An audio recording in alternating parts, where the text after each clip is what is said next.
আপনারা জানেন আজকে আমাদের হাসনাত ভাই সার্জিস ভাই একটি জানাজায় গিয়েছিল, আলোচিত হত্যাকাণ্ডের জানাজায় গিয়েছিল। সেই জানাজা থেকে ফেরার টাইমে পরিকল্পিতভাবে তাদের উপর একটি ট্রাক দিয়ে হামলা করা হয়েছে। আমরা চাই ইসকনকে নিষিদ্ধ করা হোক, অপরাধীদেরকে চিহ্নিত করা হোক, সন্ত্রাসীদেরকে চিহ্নিত করা হোক, তাদেরকে বিচারের কাঠগড়ায় দাঁড় করানো হোক। আমরা মনে করি এই যে গণঅভ্যুত্থানের শক্তি, এই শক্তিকে রুখে দেওয়ার জন্য একটি গোষ্ঠী তৎপর হয়েছে। সেই তৎপরতার একটি অংশ হিসাবে আমরা এই হামলাটিকে দেখছি।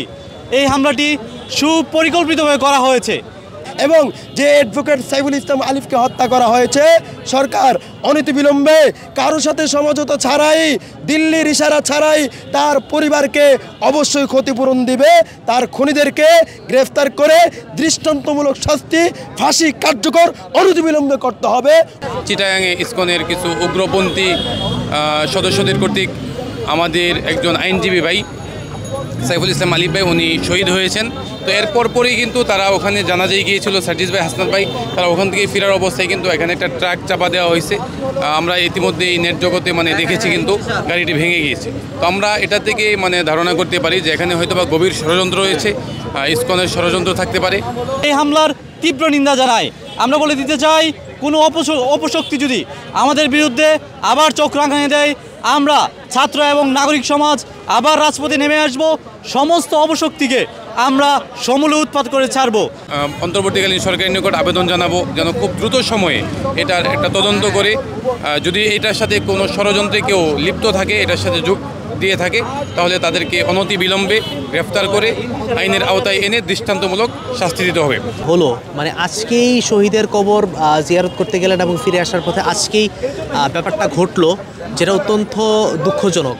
তো আমরা আশঙ্কা করছি যে এখানে ফ্যাসিবাদীরা কিংবা উগ্রপন্থী গোষ্ঠীর এখানে ইন্ধন থাকতে পারে, এটার খুব হাই প্রবাবিলিটি রয়েছে। তারপরও আমরা সরকারের প্রতি এবং গোয়েন্দা সংস্থাগুলোর প্রতি আহ্বান জানাবো যেন এটা তদন্ত করা হয় আসলে ঘটনাটা কি। আর যে ট্রাক ড্রাইভার চাপা দিয়েছে, এখানে আপনারা জানেন যে অনেক সময় এই ধরনের লোকজনকে অল্প কিছু টাকা দিলে, প্রলোভন দেখালে তারা যে কোনো সময় এই ধরনের অকারেন্স ঘটিয়ে বসতে পারে। তো আমরা আশঙ্কা করছি যে এই ধরনের কোনো ঘটনা হয়ে থাকতে পারে, কেননা আমাদের এই দুই নেতা সহ সম্মুখ সারিতে যারা নেতৃত্ব দিয়েছে কিংবা বিভিন্ন পর্যায়ের আন্দোলনকারী যারা রয়েছে, তারা এখন পর্যন্ত প্রতিনিয়ত হুমকি ধামকি পাচ্ছে। তো এই আশঙ্কা একেবারে উড়িয়ে দেওয়া যায় না। আর আপনারা জানেন এখন পর্যন্ত গণহত্যার সাথে জড়িত আওয়ামী লীগ, ছাত্রলীগ, যুবলীগ সহ এই সন্ত্রাসীরা এখনও ওপেনলি ঘুরে বেড়াচ্ছে। এখনও মামলা থাকার পরেও অনেক সময় অনেককেই এখন পর্যন্ত গ্রেফতার করা হয়নি। তো এটা নিয়ে আমরা আসলে সংজ্ঞা বোধ করছি, আমরা আসলে হতাশা ব্যক্ত করছি। এই সন্ত্রাসীদেরকে যদি দ্রুত গ্রেফতার না করা হয়, তারা বিভিন্নভাবে ছদ্মবেশে ষড়যন্ত্র করেই যাবে এবং আমাদের প্রাণ নাশের চেষ্টা তারা করেই যাবে।